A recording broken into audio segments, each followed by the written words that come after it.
Mga kaigan, patuloy nating binabantayan ang bagyong Pepito na nag-iwan ng matinding pinsala sa iba't ibang lugar sa Luzon nitong weekend.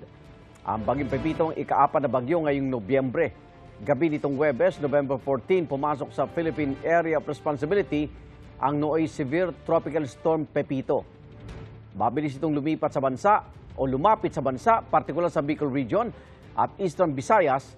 At mula nitong Biyernes, mabilis na lumakas ang bagyo. At itong Sabado nga, naging super typhoon na ang bagyong Pepito. Ika-5 super typhoon ngayong taon.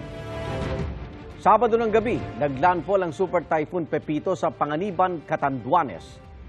Kahapon muli itong naglandfall sa Dipaculao, Aurora. Humina ito bilang typhoon habang tinatawid ang Northern at Central Luzon area. At kasalukuyang tinatahak ng bagyong Pepito ngayon ang West Philippine Sea. At inaasahang lalabas na ng PAR ngayong umaga o mamayang tanghali.